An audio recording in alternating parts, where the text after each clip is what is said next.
Our second scripture today is a continuation of John 1, starting with verse number 9. The true light that shines on all people was coming into the world.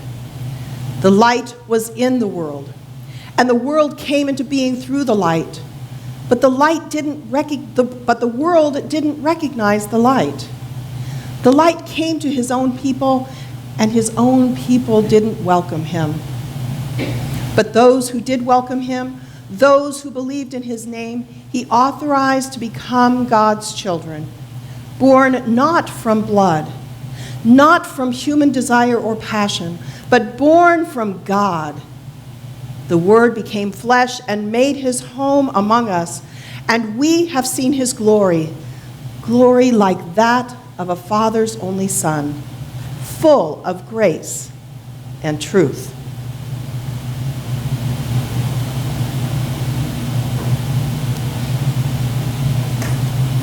Back in the mid-1980s, when we were living in Porterville, California, we belonged to a church that was getting ready to do a pictorial directory. So David and I gathered up our young son, who at the time was about 18 months old, and we went to the church one evening in order to get our pictures taken for the photo directory. Well, when we arrived at the church that evening, it was still light outside. But by the time we got done with the photo shoot, it was dark. Now, Porterville is a small town, at least it was in those days, of about 30,000 or so people. And the streets were fairly dark. But I asked David, since we had driven in separate cars, I asked David to take Ryan home because I had an errand that I needed to run. So I got in my car, and as I was driving out of the parking lot, I thought to myself, I wonder if there is a shorter way to get to where I'm going. We're all looking for shortcuts, right? So I turned into this neighborhood that I had never been in before. And I thought to myself, surely this will get me over to this place where I needed to run my errand. Well, as I turned into the neighborhood, I went down one street in the direction that I thought I needed to go in, because I'm pretty good with directions. And I came to a T intersection. So I had to go either right or left. Well, I really wanted to go straight, but that was not an option because I would have ended up in somebody's living room if I had done that. So instead I made my turn, and then I looked for another street that would take me in the direction that I thought I wanted to go. Well, I kept coming up against T intersection and another T intersection, and finally I just got so turned around in that neighborhood that I had no idea where I was. Now, had it been today, I would have just pulled out my phone and figured out where I was, right, using my GPS. This was back in the mid-'80s. There were no cell phones. And I had no way, not only of not knowing, I didn't know where I was, but I had no way of contacting someone for help. I was very, very lost in a very, very dark place. And I was very, very scared. And you know, sometimes that happens to us. It's easy for us to get lost when we're driving around in the dark or when we're in a neighborhood that we're not very familiar with. And getting lost is no fun, is it? And it also can be downright scary. And you know, I'm not just talking about being physically lost, am I? There are times in our lives when we are in unfamiliar places. There are times when we are in dark places, when we feel like we're very alone. Sometimes we even question whether or not God exists. We get into emotional and spiritually dark places in our lives, especially if we're dealing with things like grief or depression.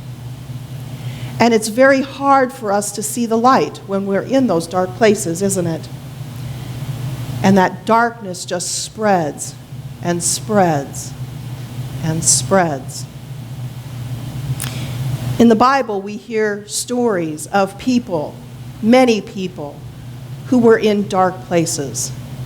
If we go back to the Old Testament, we go back into the Torah, we read about the ancient Israelites who were in a very dark place. They had been rescued from captivity in Egypt, and they thought they were going to a wonderful place, a land filled with milk and honey. But the journey was hard, and they were in unfamiliar territory. And as they wandered through the desert, even though God provided for everything that they needed, they still were in a very dark place. And like many of us do when we are in dark places, they complained. They told Moses how unhappy they were. In fact, they told him that they were going to find somebody to be their leader and to take them back to Egypt, back to captivity, because at least they knew they had a roof over their heads and they knew they had something to eat other than this god-awful manna that kept falling to the ground.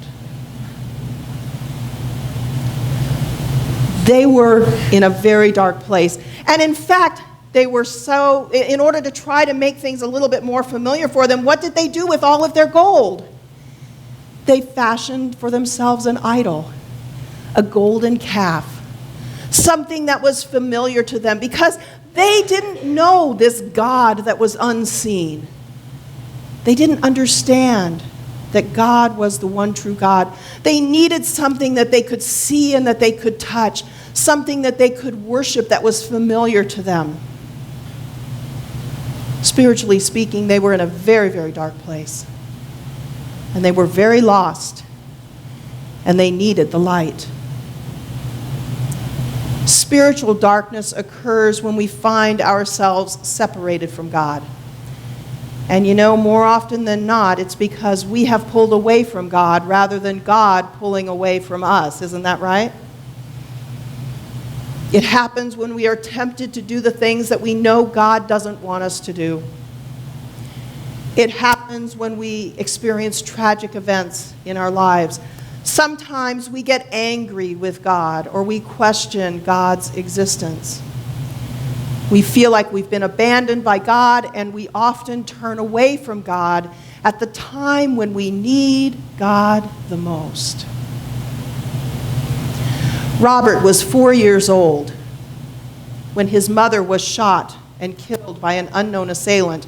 And because his father was out of the picture, Robert got passed around from family member to family member to family member. And each time he learned more about what it meant to be angry and to be hated and to hate other people. By the time he was 12, he had survived many years of abuse. He had had cigarettes put out inside of his mouth. He had been beaten with cables and metal rods, and even with butcher knives. And by the time he was 14, he had become an IV drug user and an experienced criminal.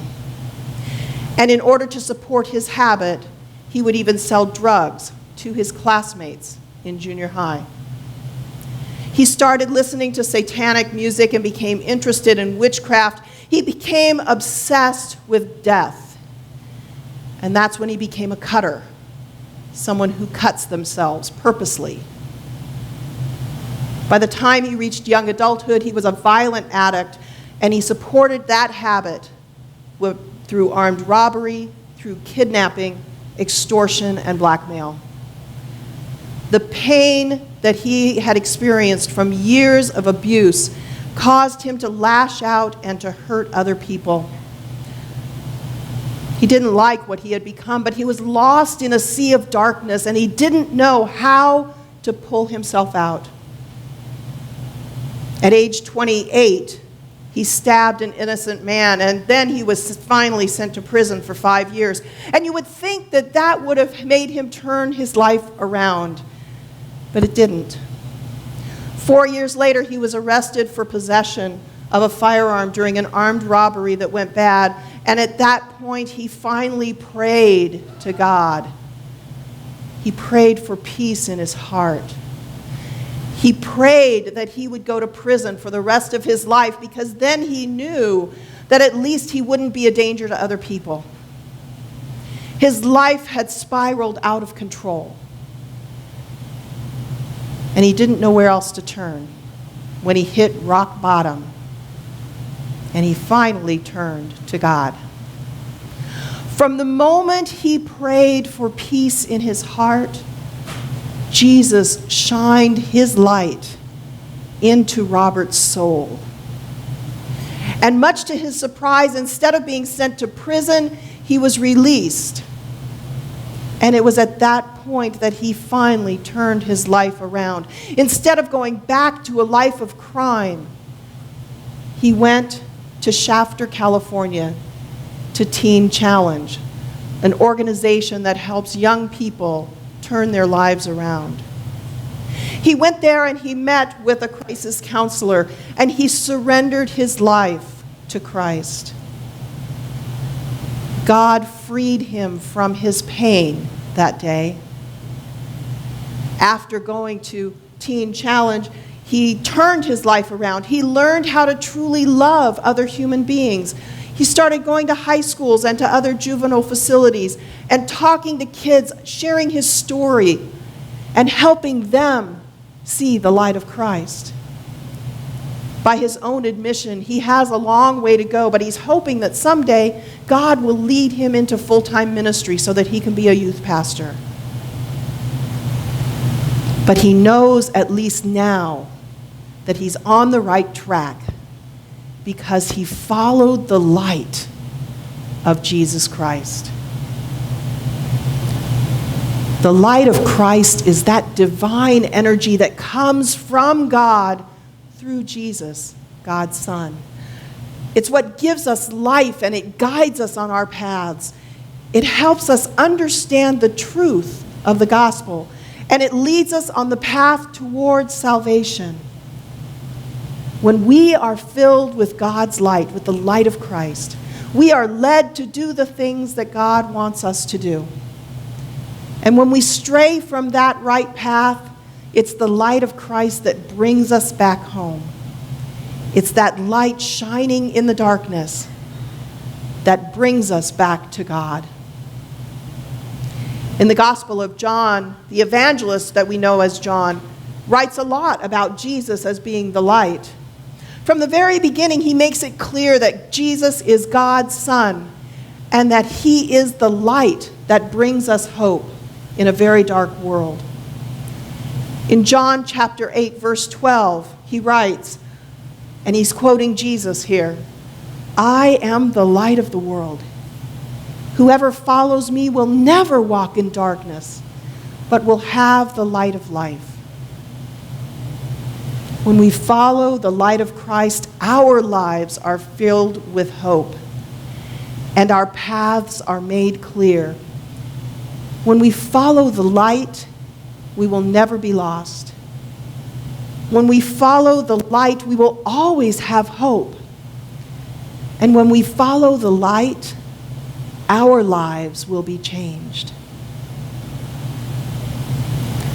In the movie Apollo 13, which we saw this last Friday night, it tells the true story of the real-life experience of Captain Jim Lovell and his crew that were making a journey to the moon.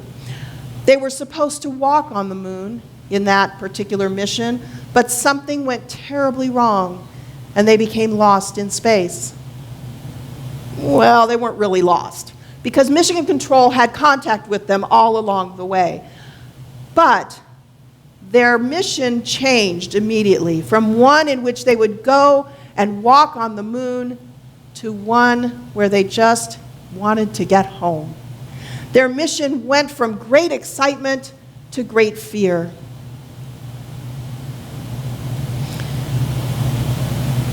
No one knew whether they were going to make it home. Not the crew, not the teams of engineers on the ground who were working tirelessly in order to help them get home. Not even the astronauts' own families, who relied mostly upon the media in order to get their information. Well, at one point when the tensions were at their highest, while everyone was trying to figure out how to get these men home, one of the networks ran a story that included an interview with Jim Lovell, an earlier interview. Let's go ahead and show that clip from the movie.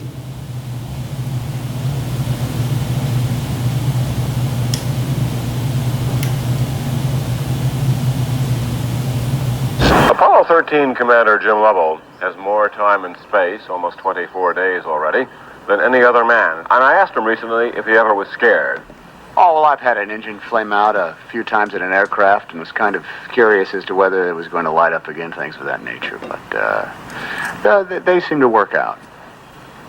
Is there a specific instance in an airplane emergency when you can recall fear? Well, I tell you, I remember this one time I'm in a Banshee at night in combat conditions, so there's no running lights on the carrier. It was the Shangri-La, and we were in the Sea of Japan, and my radar had jammed, and my homing signal was gone because somebody in Japan was actually using the same frequency, and so it was leading me away from where I was supposed to be.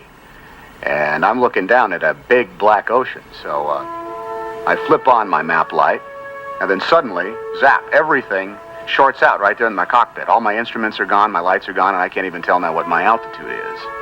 I know I'm running out of fuel, so I'm thinking about ditching in the ocean, and I look down there, and then in the darkness there's this green trail. It's like a long carpet that's just laid out right beneath me, and it was the algae, right? It was that phosphorescent stuff that gets churned up in the wake of a big ship, and it was just leading me home. And now, if my cockpit lights hadn't shorted out, there's no way I'd have ever been able to see that. So, you never know what events are going to transpire to get you home.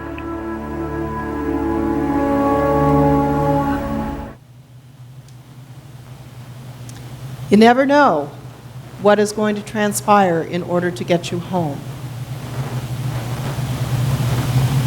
The phosphorescent light from the algae in the ocean was the unexpected light that brought Jim Lovell back to that carrier.